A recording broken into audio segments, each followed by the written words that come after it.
Selamat malam, Majelis Ulama Indonesia atau MUI resmi mengeluarkan fatwa haram penggunaan sound horeg karena dinilai lebih banyak mudarat dibandingkan manfaat. Saya Syazawi Sasro, inilah redaksi malam selengkapnya. Polisi menindak seorang pengguna jalan lantaran membuat konten tren aura farming atau tarian pacu jalur di atas mobil yang sedang melaju di ruas tol Lampung. Pria tersebut mendapat sanksi tilang, denda maksimal Rp750.000. Sementara itu tidak terima ditegur lantaran suara sound horeg terlalu keras karena mengganggu anaknya yang sedang sakit. Seorang warga di Malang, Jawa Timur menjadi korban pengeroyokan peserta sound horeg.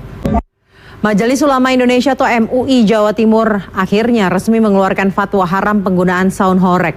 Namun fatwa haram ini berlaku hanya bila digunakan secara berlebihan dan melanggar norma syariat dan mengganggu ketertiban. Wakil Gubernur Jawa Timur Emil Elistianto Dardak meminta pegiat dan pengusaha sound horeg mematuhi fatwa haram MUI. Gara-gara menghalangi jalan, sebuah mobil yang dikendarai emak-emak di Balikpapan disundul dan didorong oleh mobil damkar yang akan memadamkan api. Peristiwa ini kemudian viral di media sosial. Sementara itu di Bengkulu tidak ingin terjaring razia, seorang pria menyerang polisi dengan senjata tajam.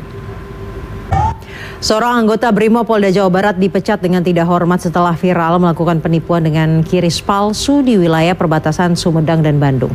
Sementara itu, di Banjarmasin, Kalimantan Selatan, seorang narapidana kasus asusila yang sempat kabur beberapa waktu lalu akhirnya diamankan oleh petugas gabungan. Seorang wanita nyaris menjadi korban penjamretan di jembatan samping Masjid Istiqlal, Jakarta Pusat. Korban jatuh tersungkur saat berupaya mempertahankan tasnya yang hendak dirampas pelaku. Sementara itu, polisi kembali menangkap satu tersangka lain yang baru kembali dari Singapura terkait kasus sindikat penjualan bayi lintas negara dan berikut kilas kriminal.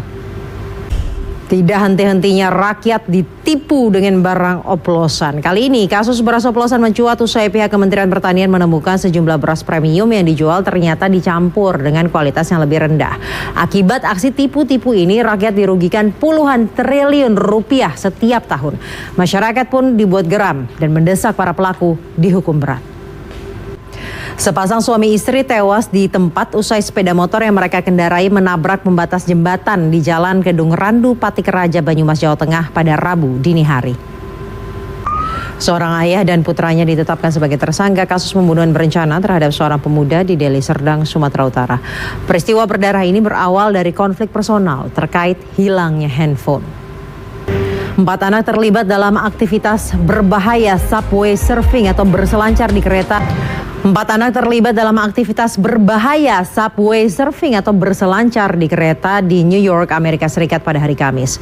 Sementara itu, momen mengejutkan terekam kamera pengawas saat ban dari sebuah truk yang lepas terpental dan menabrak rumah di Provinsi Hunan, Cina.